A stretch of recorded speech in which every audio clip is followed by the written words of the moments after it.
قاضی فائز عیسیٰ صاحب نے فرمایا ہے ہم قانون اور کاغذ پر چلتے ہیں، سچ کیا ہے یہ اوپر والا جانتا ہے۔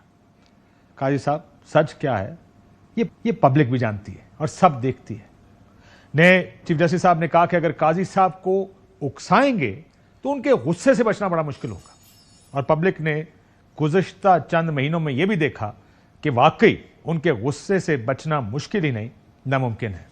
انہوں نے بہت سے فیصلے دیے، وہ سب کچھ ہوا جو وقت اور حالات کی ضرورت تھی۔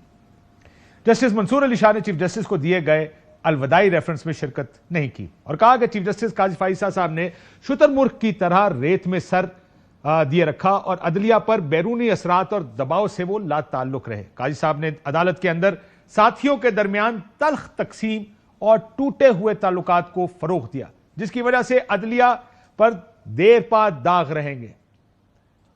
انہوں نے چیف جسٹس کے دور کو چھوٹا پن، انتقام اور انتظامی معاملات کے لیے پست رویے کے طور پر یاد رکھا جائے گا، جس میں کوئی شائستگی یا عاجزی نہیں تھی۔ اب اگر آگے چلیں اور ان سے بہت سے دوسرے معاملات ہم دیکھیں قاضی فائز عیسیٰ صاحب کے دور کے، تو ہمیں دیکھا کہ قاضی صاحب کے فیصلوں پر بہت سے فیصلے ان کے مقبول ہوئے اور بہت سے فیصلے ان پر بہت سی تنقید بھی کی گئی۔ سپریم کورٹ نے خیبر پختونخوا اور پنجاب میں انتخابات کا حکم دیا تھا اور الیکشن کمیشن کے انکار کے باوجود وہ خاموش رہے۔ 13 جنوری کو تحریک انصاف کو اس کے انتخابی نشان سے محروم کر دیا گیا۔ ان کے فیصلوں کی وجہ سے الیکشن کمیشن نے پی ٹی آئی کو سیاسی جماعت ماننے سے انکار کر دیا۔ انتخابی مہم کے دوران لیول پلینگ فیلڈ نہ ملنے کا کیس آیا، ثبوت انہیں نظر نہیں آیا، لیکن انتخابات کے بعد جب کمشنر پنڈی نے الزامات لگائے تو نہ صرف ان کو نظر آئے بلکہ وہ چند صحافی بھی وہاں پہنچ گئے جن کے ذریعے انہوں نے اپنا پیغام پھر قوم کو پہنچایا۔ اسی فیصلے کی وجہ سے مخصوص نشستوں کے کیس سے بھی تحریک انصاف محروم ہو گئی۔ صحافت اور صحافیوں پر ہوئے حملوں پر بھی وہ خاموش رہے۔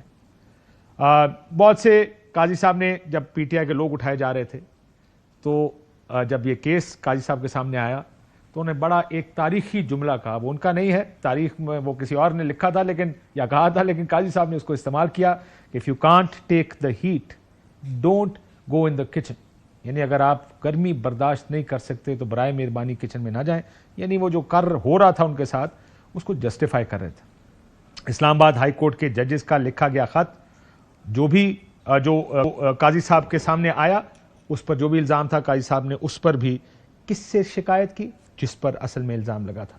صدارتی آرڈیننس پر بہت تنقید کرتے تھے قاضی صاحب، لیکن اپنی مرضی کے آرڈیننس کو اپنے مفاد کے لیے استعمال کیا۔